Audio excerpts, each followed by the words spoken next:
It wasn't the big purchases that were ruining my finances. It was the quiet ones, the forgettable ones, the ones that felt reasonable at the time and invisible a week later. I wasn't buying luxury items. I wasn't gambling. I wasn't making headline-worthy mistakes. I was just letting money leave without resistance. People think money problems are loud. They're not. They're quiet. They don't announce themselves. They just drain you slowly, one justified decision at a time. For a long time, I thought I was bad with money. Then I realized something more uncomfortable. I wasn't bad. I was passive. I was responsible in all the obvious ways and careless in all the silent ones. I paid my bills on time. I avoided obvious debt. I didn't live extravagantly, and yet every month ended the same way. Nothing left, nothing built, nothing changed. Money without a container doesn't stay put. It doesn't matter how much you earn. If there's no structure, money behaves like water on a flat surface. It spreads, it evaporates, it finds the path of least resistance and follows it until it's gone. That's when I stopped asking, how do I make more money, and started asking a better question. Why does money leave so easily even when you're careful? These are the 5 changes that finally stopped the bleeding. No hacks, no motivation tricks, just boring decisions that actually held. Payday used to feel like relief, not joy. Relief. And relief is dangerous. When the paycheck hits, your nervous system relaxes. The stress eases, your shoulders drop. You get home at night, finally sit down, and your brain switches from survival to comfort. And a relaxed brain doesn't protect resources. It spends them, not recklessly, comfortably. This is when browsing starts to feel harmless. Scrolling on the couch feels earned. Small rewards feel justified. You're not buying something stupid. You're negotiating with yourself. I worked hard. Been a long week. I'll balance it out later. Later never comes. Relief lowers your guard. When you feel secure, your brain switches from protection mode to reward mode. You start treating money like it's abundant, even when it's not. One minute, you're relieved the money arrived. The next minute, you're comparing wireless earbuds on Amazon because the ones you have work fine, but these are on sale and it's only $40 and you just got paid. So why not? That why not costs you hundreds every month. The first change I made felt almost silly. When I got paid, I did nothing. No browsing, no price checking, no mental shopping lists, no upgrades, no rewards. Not because spending is bad. Because timing matters. Money without direction attracts ideas, and ideas cost money. The moment you imagine a purchase, your brain already spent the money emotionally. The transaction just hasn't caught up yet. Here's what actually happens when you browse after payday. Even if you don't buy anything right then, you've planted the idea. Your brain starts building a case. By the end of the week, that thing you didn't buy on Tuesday feels overdue by Friday. You convince yourself you've been thinking about it for days, so it must be a real need. It's not. It's decision fatigue pretending to be a need. Containment before celebration changed everything. I started treating payday like a transfer event, not a shopping event. Money came in, money got assigned, life continued, no emotion, no reward theater. This isn't exciting. That's why it works. Second, I paid myself before I felt ready. For years, I saved what was left, which meant I didn't save. Saving last sounds responsible. It also fails almost everyone. By the end of the month, your brain is exhausted. You've made hundreds of decisions already. Each one drains energy. Saving becomes optional, and optional things rarely happen. You tell yourself you'll put away whatever's left, and then rent happens, groceries happen, the car needs gas. DoorDash sounds easier than cooking, and suddenly there's $12 left, and you're supposed to feel proud for not going negative. That's not saving. That's surviving. I learned this after reading Scarcity by Sendhil Mullainathan. One idea stuck with me. Scarcity isn't just about money, it's about mental bandwidth. When resources feel tight, they occupy your mind. And when your mind is occupied, decision quality drops. Every dollar you have to think about is a dollar draining your attention. So I flipped the order. I saved first. Automatically. on payday, before the money felt like mine, not a heroic amount, an amount that wouldn't hurt but would repeat.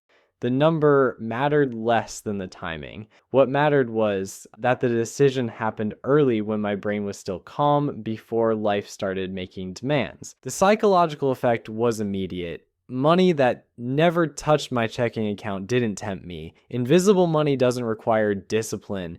It removes negotiation. You can't spend what you don't see. Your available money becomes what's left after you paid yourself. That shift is everything. This wasn't motivation, it was structure. The decision happened once, early when I had clarity. After that, the system ran on its own. Automation is the only financial advice that doesn't require you to be a better person. It just requires you to set it up and let it run. Next, I paid bills early to buy silence. Unpaid bills are louder than people admit, not financially. Mentally, every open obligation creates background noise. Can I afford this? Did that bill go through? What if something unexpected happens, even when you're not consciously thinking about it? Part of your brain is always calculating. That's cognitive load. Your brain only has so much capacity. When part of it is occupied tracking unpaid obligations, you have less room for everything else. So I started paying bills early: rent, utilities, insurance, minimums, anything predictable. Not because it saved money, because it saved attention. Rent was due on the 1st. I paid it on the 28th. Credit card minimum was due on the 15th. I paid it on the 3rd. When obligations were handled, my mental space changed. Fewer checks, fewer calculations, fewer internal warnings every time I considered spending money elsewhere. I wasn't walking around wondering if I could afford a coffee because I knew exactly what was left and what was already spoken for. Paying bills early doesn't make you richer, it makes you quieter. And quiet brains make better financial decisions than stress ones. Then I stopped trying to control every dollar. Budgets failed me because I treated money like it needed supervision, constant checking, constant adjusting, constant guilt.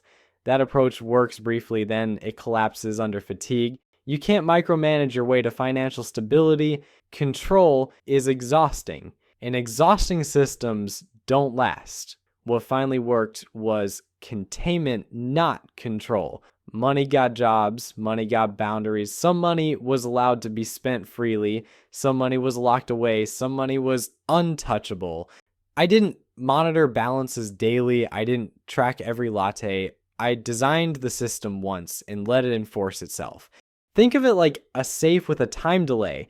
You can access the money, it's yours, but there's friction. You have to wait, you have to transfer it. Not forbidden, just inconvenient.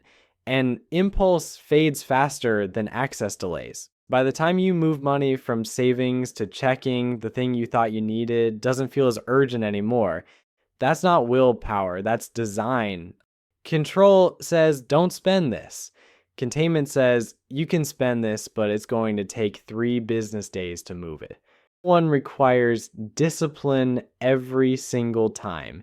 The other requires discipline once when you set it up. I stopped opening my banking app 5 times a day. I stopped calculating how much I could afford in real time. Money lived in categories. Spending money had rules. Saving money had walls, and I didn't have to think about it constantly because the structure was already there. Money behaves better when it has walls instead of constant supervision.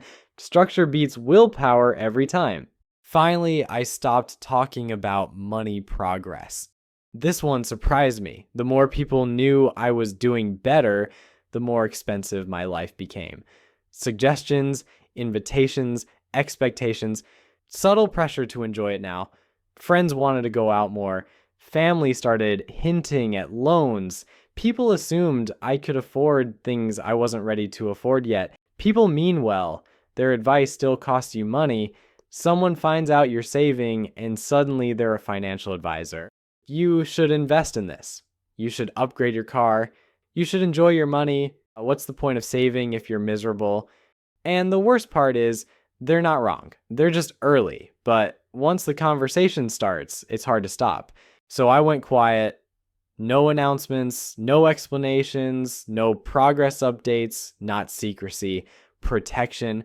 Progress needs privacy.